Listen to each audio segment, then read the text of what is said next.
तस्मात्त्वमिन्द्रियाण्यादो तस्मात्त्वमिन्द्रियाण्यादो नियम्य भरतवर्ष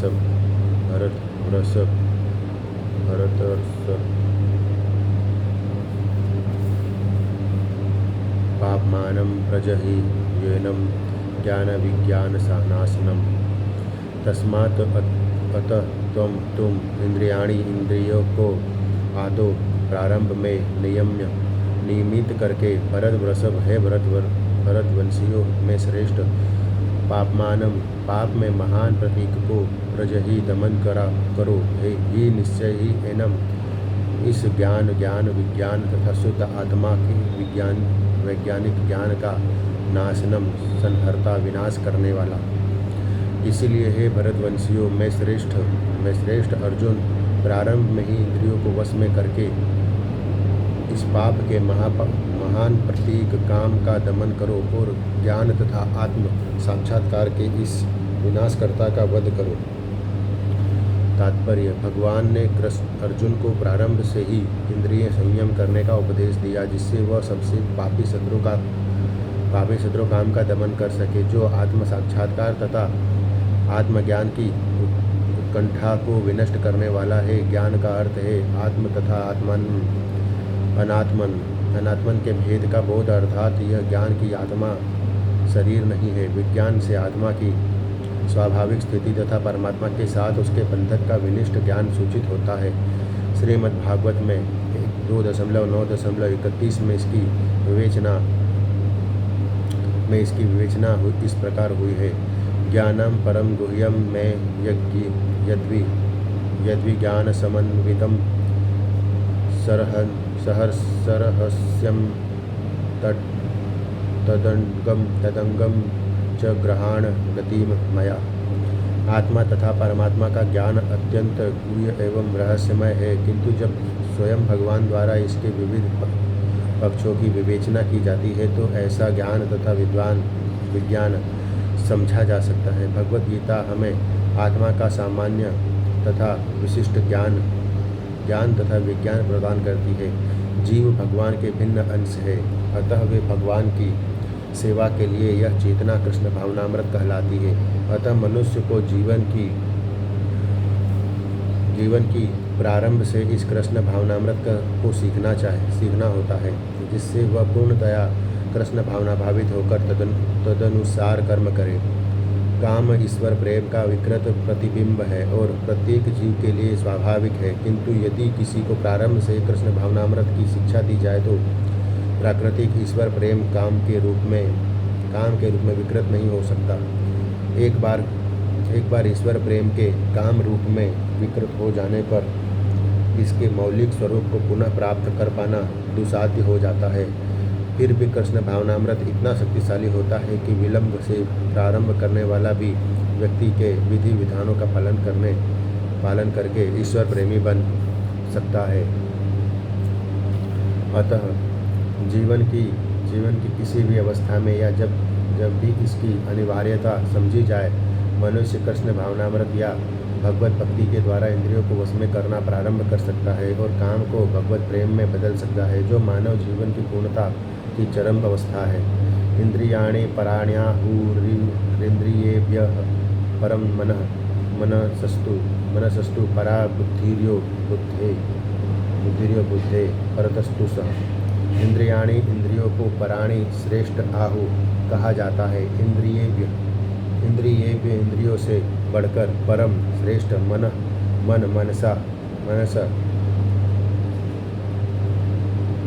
मन की अपेक्षा तू भी परा श्रेष्ठ बुद्धि यह जो बुद्धि से भी परतः श्रेष्ठ तू, किंतु सह वह।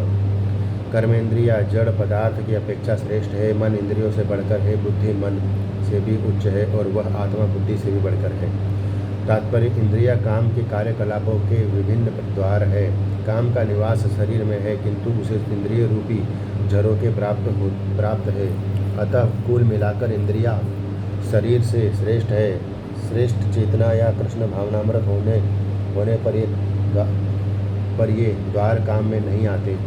कृष्ण भावनामृत में आत्मा भगवान के साथ सीधा संबंध स्थापित करता है। अतः यहाँ पर वर्णित शारीरिक कार्यों की श्रेष्ठता परमात्मा में आकर समाप्त हो जाती है। शारीरिक कर्म का अर्थ है इंद्रियों के कार्य और इन इंद्रियों के अवरोध का अर्थ है सारे शारीरिक कर्मों का अवरोध।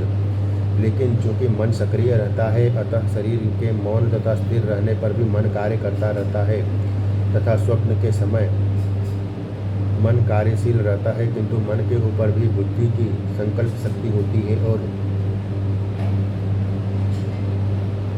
बुद्धि के भी ऊपर स्वयं आत्मा है। अतः यदि आत्मा प्रत्यक्ष रूप में परमात्मा में रत रहे तो अन्य सारे अधीनस्थ तथा बुद्धि, मन तथा इंद्रियां स्वतः रत हो जाएंगे। कठोपनिषद में एक ऐसा ही अंश है जिसमें कहा गया है कि इंद्रिय विषय इंद्रियों से श्रेष्ठ है और मन इंद्रिय विषयों से श्रेष्ठ है। अतः यदि मन भगवान की सेवा में निरंतर लगा रहता है तो इन इंद्रियों के अन्यत्र रत होने की संभावना नहीं रह जाती। इस मनोवृत्ति की विवेचना की जा चुकी है, पर दृष्टाम निर्वर्तते। यदि मन भगवान की दिव्य सेवा में लगा रहे तो तुच्छ विषयों में उसके लग पाने की संभावना नहीं रह जाती। कठोपनिषद में आत्मा को महान कहा गया है। अतः आत्मा इंद्रिय विषयों, इंद्रियों, मन तथा बुद्धि इन सब के ऊपर है। अतः सारी समस्या का हल यह है कि आत्मा के स्वरूप को प्रत्यक्ष समझा जाए। मनुष्य को चाहिए कि बुद्धि के द्वारा आत्मा की स्वाभाविक स्थिति को ढूंढे और फिर मन को निरंतर कृष्ण भावनामृत में लगाए रखे। इससे सारी समस्या हल हो जाती है। सामान्यतः नवदीक्षित आध्यात्मवादी को इंद्रिय विषय से दूर रहने की सलाह दी जाती है, किंतु इसके साथ साथ मनुष्य को अपनी बुद्धि का उपयोग करके मन को सशक्त बनाना होता है। यदि कोई बुद्धिपूर्वक अपने मन को भगवान के शरणागत होकर कृष्ण भावनामृत में लगाता है तो मन स्वतः सशक्त हो जाता है। और यद्यपि इंद्रियां सर्प के समान अत्यंत बलिष्ठ होती है, किंतु ऐसा करने पर वे द्वंद्व विहीन सांपों के समान अशक्त हो जाएंगी। यद्यपि आत्मा, बुद्धि, मन तथा इंद्रियों का भी स्वामी है तो भी जब तक इसे कृष्ण की संगति द्वारा कृष्ण भावनामृत में सुदृढ़ नहीं कर लिया जाता, तब तक चलायमान मन के कारण नीचे गिरने की पूरी संभावना बनी रहती है। एवं बुद्धे परम बुद्ध्वा संस्तभ्यात्मानमात्मनः जहि शत्रुं महाबाहो काम रूपम दुरासदम। एवं इस प्रकार बुद्धि से परम श्रेष्ठ बुद्धत्वा जानकर स्तंभ्य स्थिर करके मन को आत्मना सुविचारित बुद्धि द्वारा जहि जीतो शत्रु को महाबाहो है महाबाहु काम रूपम, काम के रूप में दुरासदम दुर्जेय। इस प्रकार है महाबाहु अर्जुन अपने आप को भौतिक इंद्रियों, मन तथा बुद्धि से परे जानकर और मन को सावधान आध्यात्मिक बुद्धि कृष्ण भावनामृत की स्थिर करके आध्यात्मिक शक्ति द्वारा इस काम रूपी दुर्जय शत्रु को जीतो। तात्पर्य भगवत गीता का यही तृतीय अध्याय निष्कृत मनुष्य को निर्देश देता है कि वह निर्विशेष शून्यवाद को चरम लक्ष्य न मानकर अपने आप को भगवान का शाश्वत सेवक समझते हुए कृष्ण भावनामृत में प्रवृत्त हो। भौतिक जीवन में मनुष्य काम तथा प्रकृति के प्रभुत्व पाने की इच्छा से प्रभावित होता है। प्रभुत्व तथा इंद्रिय तृप्ति की इच्छाएं बद्धजीव की परम शत्रु है, किंतु कृष्ण भावनामृत की शक्ति से मनुष्य इंद्रियों, मन तथा बुद्धि पर नियंत्रण रख सकता है। इसके लिए मनुष्य को सहसा अपने नियत कर्मों को बंद करने की आवश्यकता नहीं है, अपितु धीरे धीरे कृष्ण भावनामृत विकसित करके भौतिक इंद्रियों तथा मन से प्रभावित हुए बिना अपने शुद्ध स्वरूप के प्रति लक्षित स्थिर बुद्धि से दिव्य स्थिति को प्राप्त हुआ जा सकता है। यही इस अध्याय का सारांश है। सांसारिक जीवन के अपरिपक्व अवस्था में दार्शनिक चिंतन तथा यौगिक आसनों के अभ्यास से इंद्रियों को वश में न करके कृत्रिम प्रयासों से आध्यात्मिक जीवन प्राप्त करने की सहायता नहीं मिलती। उसे श्रेष्ठ बुद्धि द्वारा कृष्ण भावनामृत में प्रशिक्षित होना चाहिए। इस प्रकार श्रीमद् भगवद गीता के तृतीय अध्याय कर्मयोग का भक्ति वेदांत तात्पर्य पूर्ण हुआ। अध्याय 4 दिव्य ज्ञान। श्री भगवान वाच इमं विवस्वते योगं प्रोक्तवानहमव्ययं विवास्वान् मनवे प्राह मनुरिक्ष्वाक्वे ब्रवीत। श्री भगवान वाच श्री भगवान ने कहा, इमं इस विवस्वते सूर्यदेव को योगम परमेश्वर के साथ अपने संबंध की विद्या को प्रोक्तवान उपदेश दिया। अहम मैंने अव्ययम अमर विवस्वान सूर्यदेव का नाम ने मनुष्यों के पिता वैवस्वत से प्राह कहा। मनुष्यों के पिता ने इक्ष्वाकवे राजा इक्ष्वाकु से अब्रवीत कहा। भगवान श्री कृष्ण ने कहा, मैंने इस अमर योग विद्या का उपदेश सूर्यदेव विवस्वान को दिया और विवस्वान में मनुष्य के पिता मनु को उपदेश दिया और मनु ने इसका उपदेश इक्ष्वाकु को दिया। तात्पर्य, यहाँ पर हमें भगवत गीता का इतिहास प्राप्त होता है। यह अत्यंत प्राचीन बताया गया है, जब इसे सूर्यलोक इत्यादि संपूर्ण लोकों के राजा को प्रदान किया गया था। समस्त लोकों के राजा विशेष रूप से निवासियों की रक्षा के निमित्त होते हैं। अतः राजन्य वर्ग को भगवत गीता की विद्या को समझना चाहिए, जिससे वे नागरिकों प्रजा पर शासन कर सके और उन्हें काम रूपी भवबंधन से बचा सके। मानव जीवन का उद्देश्य भगवान के साथ अपने शाश्वत संबंध के आध्यात्मिक विज्ञान का विकास है और सारे राज्यों तथा समस्त लोकों के शासनाध्यक्षों को चाहिए की शिक्षा संस्कृति तथा भक्ति द्वारा नागरिकों को यह पाठ पढ़ाए। दूसरे शब्दों में, सारे राज्य के शासनाध्यक्ष कृष्ण भावनामृत विद्या का प्रचार करने के लिए होते हैं, जिससे जनता इस महाविद्या का लाभ उठा सके और मनुष्य जीवन के अवसर का लाभ उठाए हुए सफल मार्ग का अनुसरण कर सके। इस मनवंतर में सूर्य देव विवस्वान कहलाता है, यानी सूर्य का राजा, जो सौर मंडल के अंतर्गत समस्त ग्रहों लोकों का उद्गम है। ब्रह्म संहिता में 5.52 में कहा गया है, यक्ष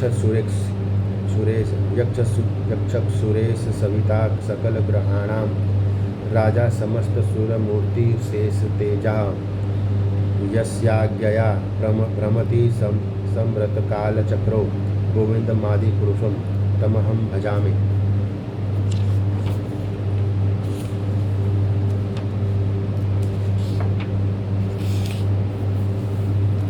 ब्रह्मा जी ने कहा, मैं उन श्री भगवान गोविंद की पूजा करता हूँ जो आदि पुरुष है और जिनके आदेश से समस्त लोकों का राजा सूर्य प्रभूत शक्ति तथा ऊष्मा धारण करता है। यह सूर्य भगवान के नेत्र तुल्य है और यह उनकी आज्ञानुसार अपनी कक्षा को तय करता है। सूर्य सभी लोकों का राजा है तथा सूर्यदेव विवस्वान सूर्य ग्रह पर आसन करता है, जो ऊष्मा तथा प्रकाश प्रदान करके अन्य समस्त लोगों को अपने नियंत्रण में रखता है। सूर्य कृष्ण के आदेश पर घूमता है और भगवान कृष्ण ने विवस्वान को भगवत गीता की विद्या समझाने के लिए अपना पहला शिष्य चुना। अतः गीता किसी मामूली सांसारिक विद्यार्थी के लिए कोई काल्पनिक भाष्य नहीं है, अपितु ज्ञान का मानक ग्रंथ है जो अनंत काल से चला आ रहा है। महाभारत में शांति पर्व 348.51 से 52 में हमें गीता का इतिहास इस रूप में प्राप्त होता है। त्रेता युगाद्यो च तदो विवस्वान मनवे तद्वो मनुष्य लोक प्रत्यर्थ सुतायेक्ष्वाकवे वधो इक्ष्वाकुणा च कथितो व्याप्य लोकानवस्थितः। त्रेता युग के आदि में विवस्वान ने परमेश्वर संबंधी इस विज्ञान का उपदेश मनु को दिया और मनुष्य के जनक मनु ने इसे अपने छत्रपुत्र इक्ष्वाकु को दिया। इक्ष्वाकु इस पृथ्वी के शासक थे और उस रघुकुल के पूर्वज थे जिसने भगवान श्री राम के अवतार लिया। इससे प्रामाणिक होता है कि मानव समाज में महाराज इक्ष्वाकु के काल से ही भगवत गीता विद्यमान थी। इस समय कलयुग के केवल 5000 वर्ष व्यतीत हुए हैं, जबकि इसकी पूर्णायु 4,32,000 वर्ष है। 4,32,000 वर्ष है। इसके पूर्व द्वापर युग 8 लाख वर्ष था और इसके भी पूर्व त्रेता युग 12 लाख वर्ष था। इस प्रकार लगभग 20,05,000 वर्ष पूर्व मनु ने अपने शिष्य तथा पुत्र इक्ष्वाकु से, जो इस पृथ्वी के राजा थे, श्रीमद् भगवत गीता कही। वर्तमान मनु की आयु लगभग 30 करोड़ 53 लाख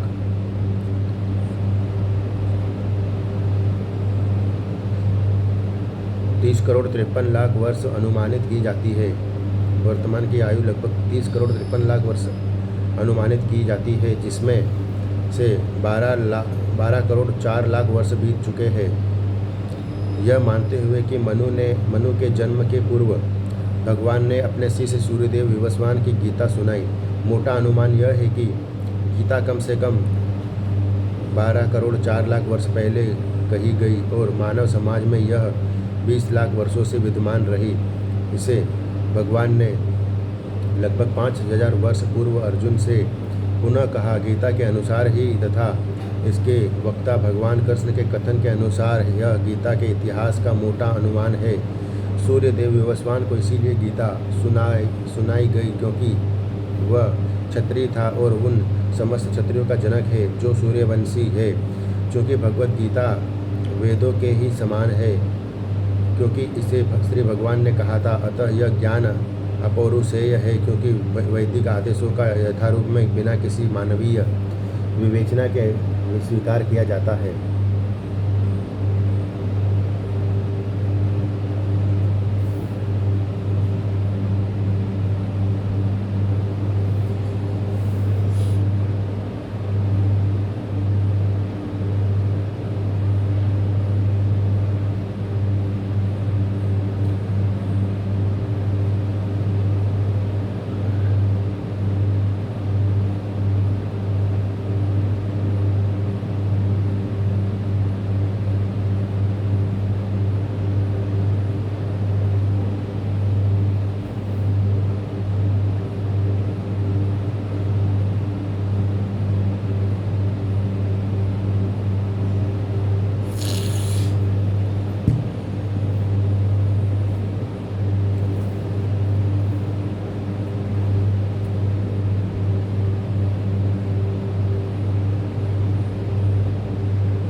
गीता को भी किसी सांसारिक विवेचना के बिना स्वीकार किया जाना चाहिए। संसारी तार्किक जन अपनी अपनी विधि से गीता के विषय में चिंतन कर सकते हैं, किंतु यह यथारूप भगवत गीता नहीं है।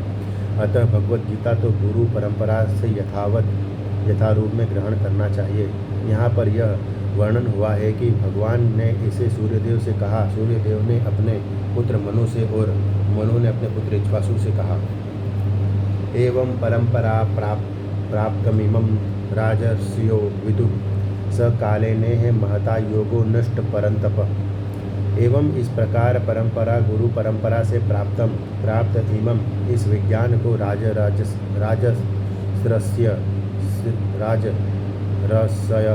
राजरसय साधु राजाओं ने विदु जाना स वह ज्ञान कालेन कालक्रम में यह संसार में महता महान योग परमेश्वर के साथ अपने संबंध का विज्ञान योग विद्या नष्ट छिन्न भिन्न हो गया। परंतप हे शत्रुओं को दमन करने वाले अर्जुन, इस प्रकार यह परम विज्ञान गुरु परंपरा द्वारा प्राप्त किया गया और राजर्षियों ने इसी विधि से इसे समझा, किंतु कालक्रम में यह परंपरा छिन्न हो गई, अतः यह विज्ञान यथारूप में लुप्त हो गया लगता है।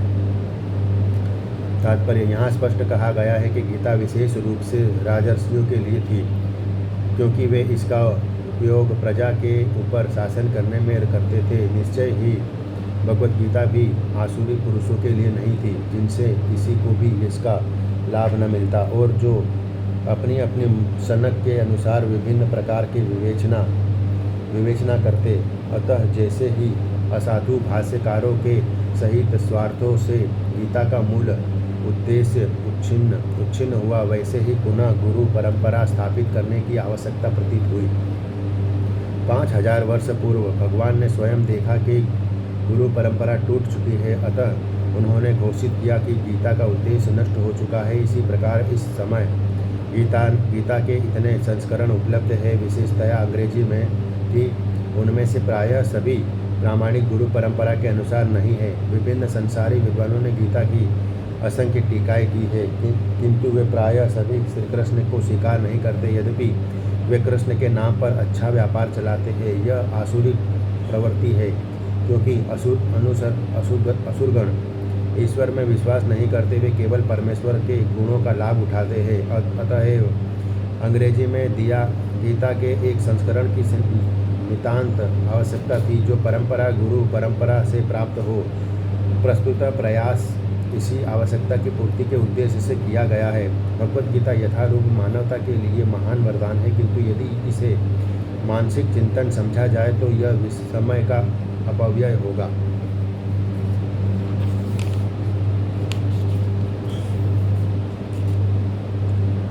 स एवायं मया तेघ योगं प्रोक्तः पुरातनः भक्तोऽसि मे सखा चेति रहस्यं येतदुत्तमम्। स वही एवं निश्चय ही अयम यह मया मेरे द्वारा ते तुमसे अधः आज योग विद्या प्रोक्त कही गई।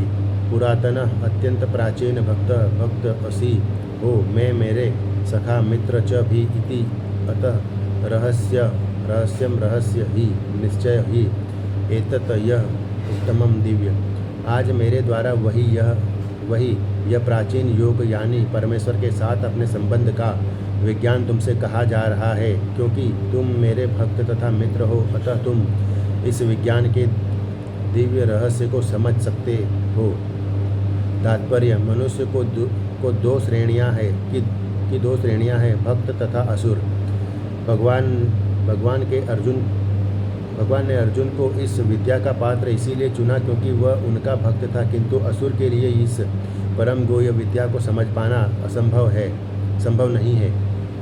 इस परम ज्ञान ग्रंथ के अनेक संस्करण उपलब्ध है। इनमें से कुछ भक्तों की टीकाएँ हैं और कुछ असुरों की। जो टीकाएँ भक्तों द्वारा की गई है वे वास्तविक है, किंतु जो असुरों द्वारा की गई है वे व्यर्थ है। अर्जुन श्री कृष्ण को भगवान के रूप में मानता है, अतः जो गीता भाष्य अर्जुन के पद चिन्हों का अनुसरण करते हुए किया गया है वह इस परम विद्या के पक्ष में वास्तविक सेवा है, किंतु असुर भगवान कृष्ण को उस पर नहीं मानते। वे कृष्ण के विषय में तरह तरह के मनगढ़ंत बातें करते हैं और वे कृष्ण के उपदेश मार्ग से सामान्य जनता को गुमराह करते रहते हैं। ऐसे कुमार्गों से बचने के लिए यह एक चेतावनी है। मनुष्य को चाहिए कि अर्जुन की परंपरा का अनुसरण करे और श्रीमद् भगवत गीता के इस परम विज्ञान से लाभान्वित हो। अर्जुन उवाच अपरम भवतो जन्म परम जन्म विवस्वतः कथमेतद्विजानीया त्वमादौ प्रोक्तवानिति। अर्जुन ने कहा, अपरम अवार्चीन कनिष्ठ भवतः आपका जन्म जन्म परम श्रेष्ठ श्रेष्ठ जन्म जन्म विवस्वतः सूर्यदेव का कथम कैसे एतत् यह विजानियाम में समझू। तुमने आदौ प्रारंभ में प्रोक्तवान उपदेश दिया इति इस प्रकार। अर्जुन ने कहा, सूर्यदेव विवस्वान आपसे पहले हो चुके ज्येष्ठ है, तो फिर मैं कैसे समझूं कि प्रारंभ में भी आपने इन्हें इस विद्या का उपदेश दिया था। तात्पर्य, जब अर्जुन भगवान का माना हुआ भक्त है तो फिर उसे कृष्ण के वचनों पर विश्वास क्यों नहीं हो रहा था। तथ्य यह है कि अर्जुन यह जिज्ञासा अपने लिए नहीं कर रहा है, अपितु यह जिज्ञासा उन सबों के लिए है जो भगवान में विश्वास नहीं करते, अथवा उन असुरों के लिए है जिन्होंने उन्हें यह विचार पसंद नहीं है कि कृष्णा को भगवान माना जाए। उन्हीं के लिए अर्जुन यह बात इस तरह पूछ रहा है मानो वह स्वयं भगवान या कृष्ण के अवगत न हो। जैसा कि 10वें अध्याय में स्पष्ट हो जाएगा, अर्जुन भली भांति जानता था कि कृष्ण श्री भगवान है और वे प्रत्येक वस्तु के मूल स्रोत है तथा ब्रह्म की चरम सीमा है। निसंदेह कृष्ण इस पृथ्वी पर देवकी के पुत्र रूप में भी अवतीर्ण हुए। सामान्य व्यक्ति के लिए यह समझ पाना अत्यंत कठिन है कि कृष्ण किस प्रकार उसी शाश्वत आदि पुरुष श्री भगवान के रूप में बने रहे। अतः इस बात को स्पष्ट करने के लिए ही अर्जुन ने कृष्ण से यह प्रश्न पूछा, जिससे वे ही प्रामाणिक रूप में बताए गए परम प्रमाण है। यह तथ्य आज ही नहीं, अनंत काल से सारे विश्व द्वारा स्वीकार किया जाता रहा है। केवल असुर ही इसे अस्वीकार करते रहे। जो भी हो, चूँकि कृष्ण सर्वस्वीकृत परम प्रमाण है, अतः अर्जुन उन्हीं से प्रश्न करता है जिससे कृष्ण स्वयं बताए और असुर तथा उनके अनुयायी जिस भांति अपने लिए तोड़ मरोड़ करके उन्हें प्रस्तुत करते रहे, जिससे बचा जा सके। यह प्रत्येक व्यक्ति के लिए आवश्यक है कि अपने कल्याण के लिए वह कृष्ण विद्या को जाने। अतः जब कृष्ण स्वयं अपने विषय में बोल रहे हो तो यह सारे विश्व के लिए शुभ है। कृष्ण द्वारा की गई ऐसी व्याख्याएं असुरों को भले ही विचित्र लगे, क्योंकि वे अपने ही दृष्टिकोण से कृष्ण का अध्ययन करते हैं, किंतु जो भक्त है वे साक्षात कृष्ण द्वारा उच्चरित वचनों का हृदय से स्वागत करते हैं। भक्तगण कृष्ण के ऐसे प्रामाणिक वचनों की सदा पूजा करेंगे, क्योंकि वे लोग उनके विषय में अधिकाधिक जानने के लिए उत्सुक रहते हैं। इस तरह नास्तिकगण जो कृष्ण को सामान्य व्यक्ति मानते हैं, वे भी कृष्ण को अतिमानव, सच्चिदानंद विग्रह, दिव्य, त्रिगुणातीत तथा काल के प्रभाव से परे समझ सकेंगे। अर्जुन की कोटि के श्रीकृष्ण भक्त को कभी भी श्रीकृष्ण के दिव्य स्वरूप के विषय में कोई भ्रम नहीं हो सकता।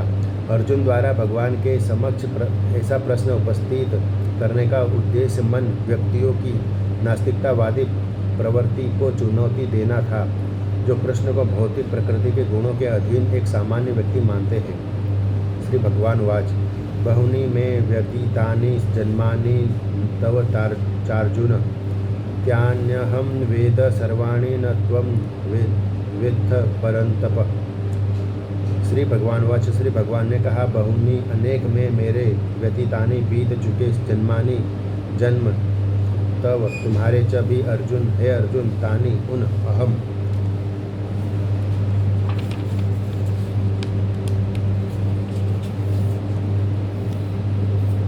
अहम मैं वेद जानता हूँ, सर्वाणी सबों को, न नहीं तुम वेत्थ जानते हो, परंतप हे शत्रुओं का दमन करने वाले। श्री भगवान ने कहा, तुम्हारे तथा मेरे अनेकानेक जन्म हो चुके हैं, मुझे तो उन सबका स्मरण है, किंतु हे परंतप तुम्हें उनका स्मरण नहीं कर सकता है, तुम्हें उनका स्मरण नहीं कर सकता है। तात्पर्य, ब्रह्म संहिता में 5.33 में हमें भगवान ने अनेकानेक अवतारों की सूचना प्राप्त होती है। उसमें कहा गया है, अद्वैतम अच्युतम अनादिमनंत रूप माधम पुराण पुरुषम नवयौवनम च वैदेषु दुर्लभम मधुर्लभमात्मा भक्तो दुर्लभ मधुर्लभात्मा भक्तो गोविंदमादि पुरुषम तमहम भजामि। मैं उन आदि पुरुष श्री भगवान गोविंद की पूजा करता हूँ जो अद्वैत अच्युत तथा अनादि है। यद्यपि अनंत रूपों में उनका विस्तार है, किंतु तो भी वे आद्य पुरातन तथा नित्य नवयौवन युक्त रहते हैं। श्री भगवान के ऐसे सच्चिदानंद रूप को प्रायः श्रेष्ठ वैदिक विद्वान जानते हैं, किंतु विशुद्ध अनन्य भक्तों को तो उनके दर्शन नित्य ही होते रहते हैं। ब्रह्म संहिता में 5.39 में यह भी कहा गया है, रामादिमूर्तिषु कला नियमेन तिष्ठन् नानावतारमकरोद भुवनेषु किंतु कृष्णं स्वयं समभवत परमः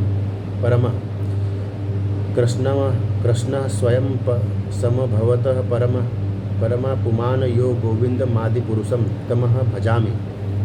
मैं उन श्री भगवान गोविंद की पूजा करता हूँ जो राम नरसिंह आदि अवतारों तथा हंसावतारों में नित्य स्थित रहते हुए भी श्री कृष्ण नाम से विख्यात आदि पुरुष है और जो स्वयं भी अवतरित होते हैं। वेदों में भी कहा गया है कि अद्वैत होते हुए भी श्री भगवान असंख्य रूपों में प्रकट होते हैं। वे उसे वैदुर्य मणि के समान है जो अपना रंग परिवर्तित करते हुए भी एक ही रहता है। इन सारे रूपों को विशुद्ध निष्काम भक्त ही समझ पाते हैं, केवल वेदों के अध्ययन से उनको नहीं समझा जा सकता।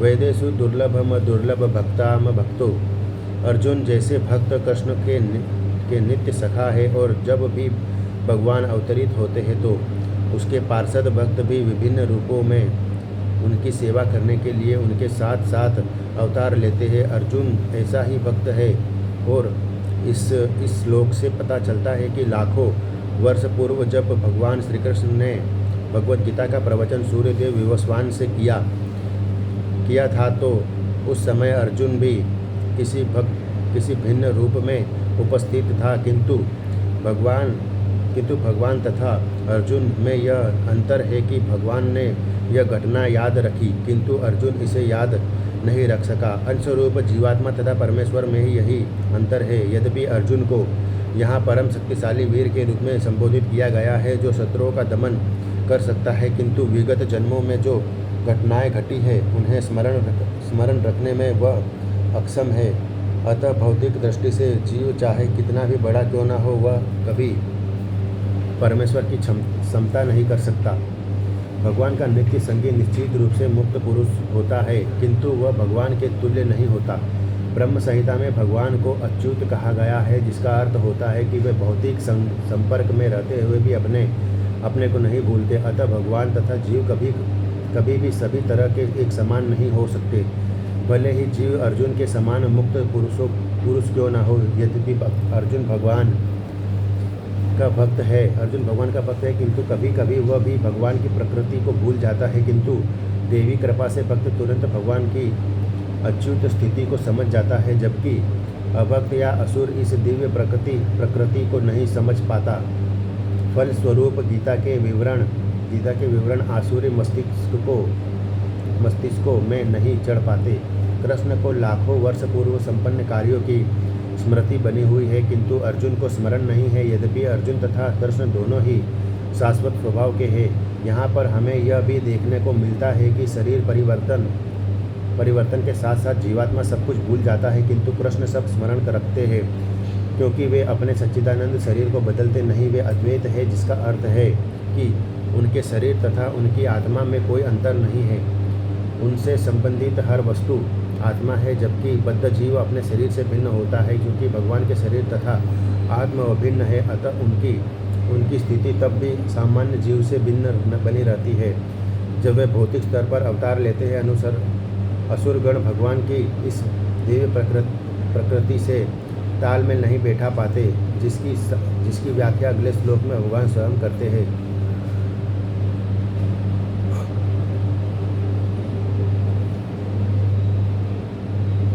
अजोपि सन्नव्ययात्मा सन्नव्ययात्मा व्ययात्मा भूतानामीश्वरोऽपि सन प्रकृतिं स्वामधिष्ठाय संभवाम्यात्ममायया अजन्मा अपि तथापि सन होते हुए अव्यय अविनाशी आत्मा शरीर भूतानाम जन्म लेने वालों के ईश्वर परमेश्वर अपि यद्यपि मन सन होने पर प्रकृतिम दिव्य रूप में स्वाम अपने अधिष्ठाय इस तरह स्थित संभवामी में अवतार लेता हूँ आत्म माया अपनी अंतरंगा शक्ति से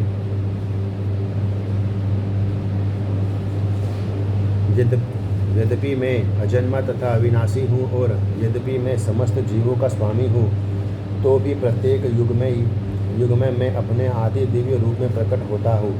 तात्पर्य भगवान ने अपने जन्म की विलक्षणता बतलाई है। यद्यपि वे सामान्य पुरुष की भांति प्रकट हो सकते हैं किंतु उन्हें विगत अनेकानेक जन्मों की पूर्ण स्मृति बनी रहती है, जबकि सामान्य मनुष्य को कुछ ही घंटे पूर्व की घटना स्मरण नहीं रहती। यदि कोई कुछ पूछे कि एक दिन पूर्व इसी समय तुम क्या कर रहे थे, तो सामान्य व्यक्ति के लिए इसका तत्काल उत्तर दे पाना कठिन होगा। उसे इसको स्मरण करने के लिए अपनी बुद्धि को कुरेदना पड़ेगा कि वह कल इसी समय क्या कर रहा था।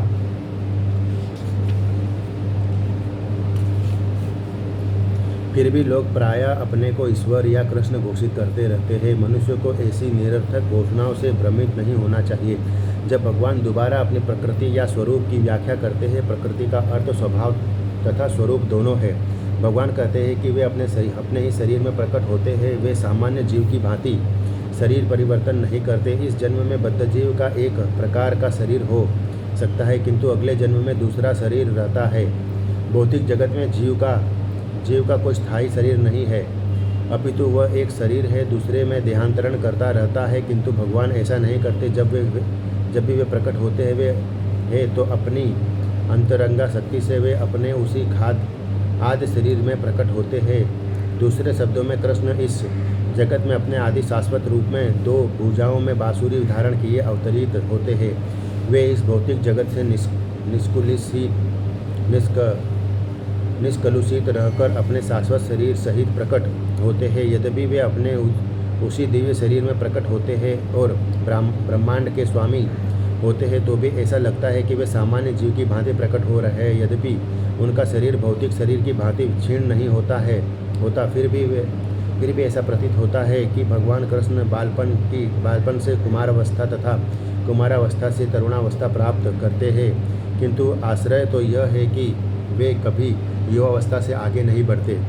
कुरुक्षेत्र युद्ध के समय उनके अनेक पौत्र या दूसरे शब्दों में वे भौतिक गणना के अनुसार काफ़ी वृद्ध थे, फिर भी वे 20-25 वर्ष के युवक जैसे लगते थे। हमें कृष्ण की वृद्धावस्था का कोई चित्र नहीं दिखता क्योंकि वे कभी भी हमारे समान वृद्ध नहीं होते। यद्यपि वे तीनों काल में भूत वर्तमान तथा भविष्य काल में सबसे वयोवृद्ध पुरुष है। न तो उनका शरीर और न ही बुद्धि कभी क्षीण होती है बदलती है। अतः यह स्पष्ट है कि इस जगत में रहते हुए भी वे उसी अजन्मा सच्चिदानंद रूप वाले हैं जिनके दिव्य शरीर तथा बुद्धि में कोई परिवर्तन नहीं होता। वस्तुतः उनका आविर्भाव और तिरोभाव सूर्य के उदय तथा अस्त के समान है, जो हमारे सामने से घूमता हुआ हमारे दृष्टि से ओझल हो जाता है। जब सूर्य हमारी दृष्टि से ओझल रहता है तो हम सोचते हैं कि सूर्य अस्त हो गया है, और जब वह हमारे समक्ष होता है तो हम सोचते हैं कि वह क्षितिज में है। वस्तुतः सूर्य स्थिर है, किंतु अपनी अपूर्ण एवं त्रुटिपूर्ण इंद्रियों के कारण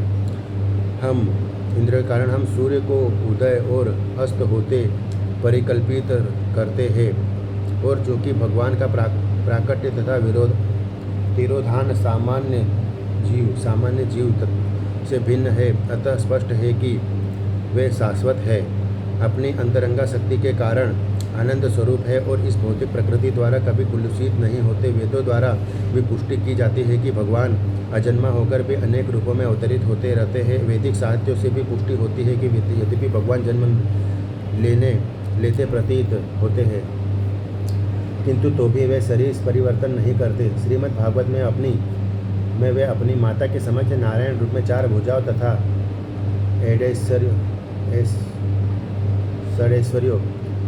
षड ऐश्वर्यों से युक्त होकर प्रकट होते हैं। उनकी खाद शाश्वत रूप में प्राकट्य उनकी अहेतुकी कृपा है, जो जीवों को प्रदान की जाती है, जिससे वे भगवान के यथारूप में अपना ध्यान केंद्रित कर सके, न कि निर्विशेषवादियों द्वारा अधोमनोधर्म या कल्पनाओं पर आधारित रूप में।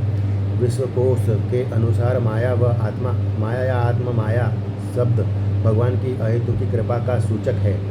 भगवान अपने समस्त पूर्व आविर्भाव तिरोभावों से अवगत रहते हैं, किंतु सामान्य जीव को जैसे ही नवीन शरीर प्राप्त होता है, वह अपने पूर्व शरीर के विषय में सब कुछ भूल जाता है। वे समस्त जीवों के स्वामी है, क्योंकि इस धरा पर रहते हुए वे आश्चर्यजनक तथा अतिमानवीय लीलाएं करते रहते हैं। अतः भगवान निरंतर वही परम सत्य रूप है और